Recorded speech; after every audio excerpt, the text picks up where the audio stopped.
올해 9월 25일 볼로디미르 젤렌스키 우크라이나 대통령은 미국의 도움으로 드디어 나셈스 지대공 미사일 시스템을 지원받았다고 말했습니다. 일전에 미 국방부가 2개월 내로 우크라이나의 초기 물량으로 2개의 나셈스 지대공 미사일 시스템을 지원하겠다고 발표한 것에 대한 결과인 것으로 보입니다. 이 영상에서 우리는 이 지대공 미사일 시스템에 대해 알아보고 이것이 러시아 우크라이나 전쟁에 어떤 영향을 미칠지 이해해보고자 합니다.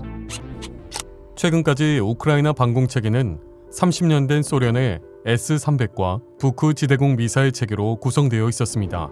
이러한 시스템은 비록 구식임에도 불구하고 여전히 우크라이나의 하늘을 비교적 성공적으로 방어해내고 있었습니다. 적어도 러시아의 지대공 미사일은 우크라이나의 상공을 자유롭게 날아다닐 수 없으며 실제로 250개 이상의 미사일이 요격되어 파괴되었습니다. 하지만 러시아는 이 전쟁에서 항공기는 물론이고 칼리브르 순항미사일과 공중 발사가 가능한 KH-101 순항미사일도 사용하기 시작했습니다.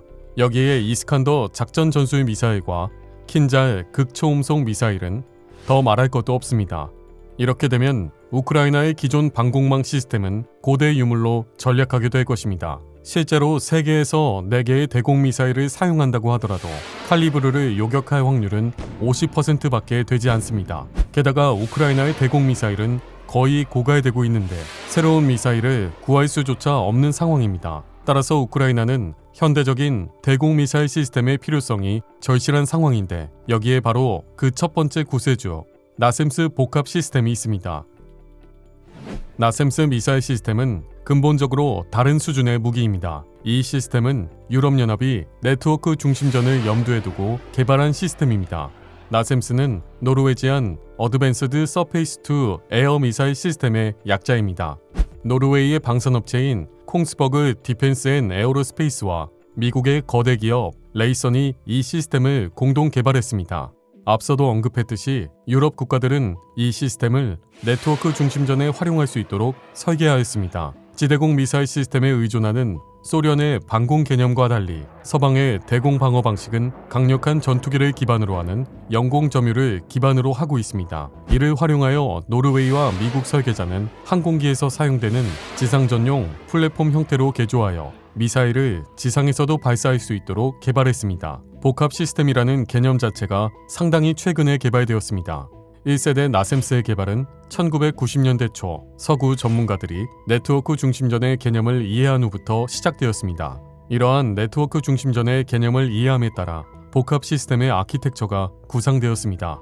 나셈스 미사일의 발사기와 레이더는 시스템을 제어하는 지점에서 분리되어 배치됩니다. 덕분에 나셈스 운영자는 적의 보복 공격에 대한 두려움 없이 공중 표적과 적극적으로 교전할 수 있습니다. 만약 적국이 미사일이 발사된 지점을 탐지했고 최악의 경우 레이더를 성공적으로 요격했다 하더라도 시스템 중 일부인 철덩어리 몇 개만 파괴될 뿐입니다. 시스템을 제어하는 운영자들은 피해를 거의 입지 않고 상황에 따라 위험 지역을 떠나거나 백업 레이더와 발사기를 작동시켜 전투를 계속할 수 있습니다. 바로 이러한 분산이라는 복잡한 시스템 덕분에 시스템은 엄청난 전투 생존성을 가질 수 있습니다. 시스템의 모든 모듈은 크로스 컨트리 차량에 장착되어 신속하게 위치를 변경할 수 있을 뿐 아니라 전투 제어 시스템 내부의 정보 교환이 무선 채널과 필드 케이블을 통해 수행되므로 시스템의 생존 가능성은 매우 높아집니다. 게다가 이런 내부 정보 교환의 특성상 적군이 전자전을 사용하여 지휘소에서 발사기로의 데이터 전송을 차단하는 것이 불가능하고 해킹을 통한 시스템 요소를 탐지하는 것도 불가능합니다. 나셈스 복합 시스템에는 레이더뿐만 아니라 광전자 추적 스테이션도 있어 표적의 존재를 놓치지 않고 추적할 수 있습니다. 또한 이 시스템에는 나토의 다른 많은 시스템과 마찬가지로 외부의 선박, 지상 레이더 및 AWACS 항공기로부터 표적을 지정받을 수 있습니다. 이 표적 지정 기술은 우크라이나에게 매우 중요할 수 있습니다. 현재 러시아가 완전한 항공 및 미사일 우위를 점하고 있는 관계로 우크라이나의 방공 시스템은 매복 모드에서만 작동할 수 있는 상황입니다.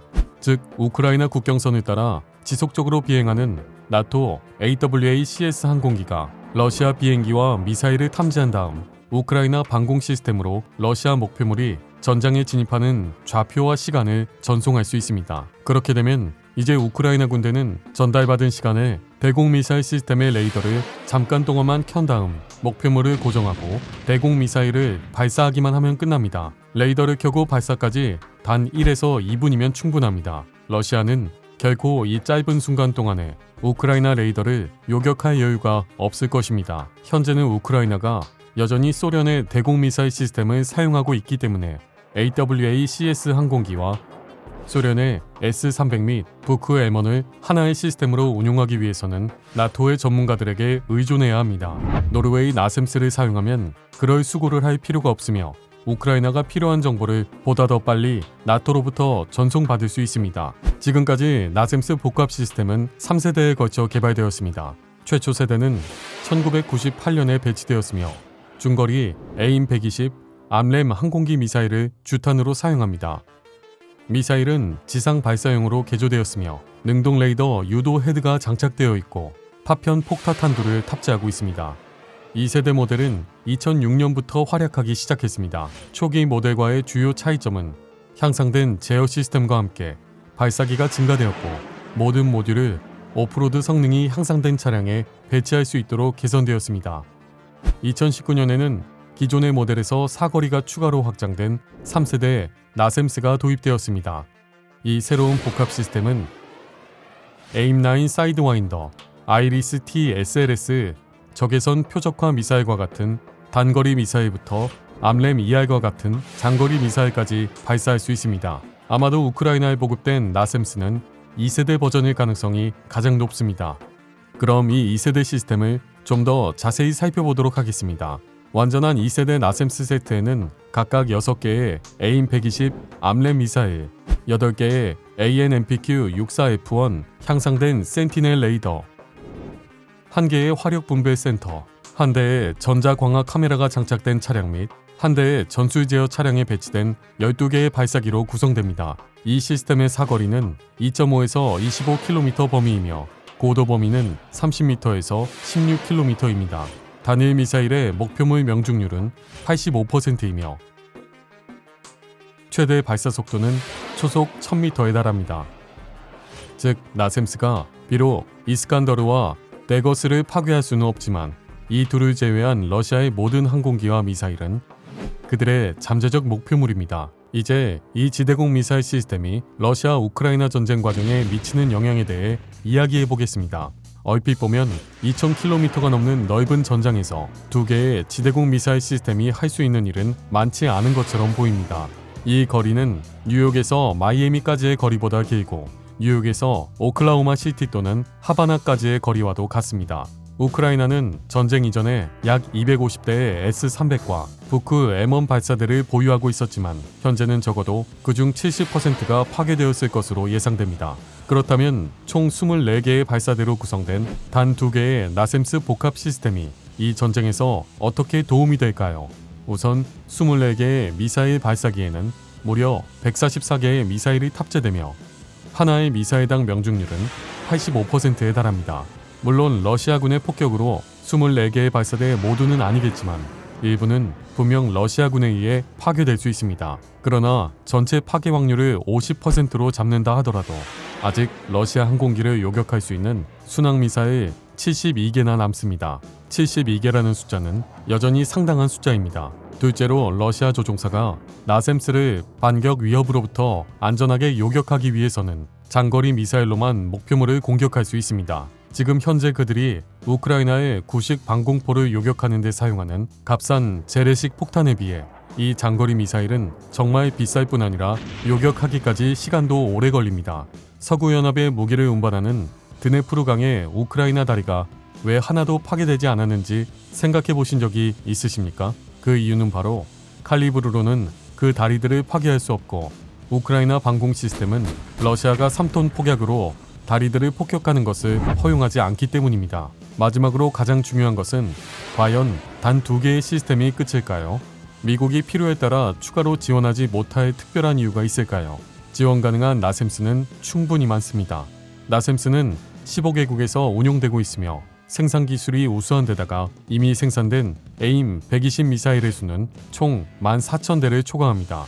이 수치는 러시아의 모든 군용 항공기를 파괴하고도 남는 수치입니다. 자, 그럼 이 영상을 마무리하면서 시청자 여러분이 가질 수 있는 마지막 질문에 답해 보겠습니다. 그렇다면 왜 미국은 러시아를 위해 우크라이나에게 필요한 무기를 즉시 공급하지 않는 걸까요? 그렇게 한다면 사상자와 피해가 더 적을 텐데 말입니다. 여기에는 두 가지 이유가 있습니다.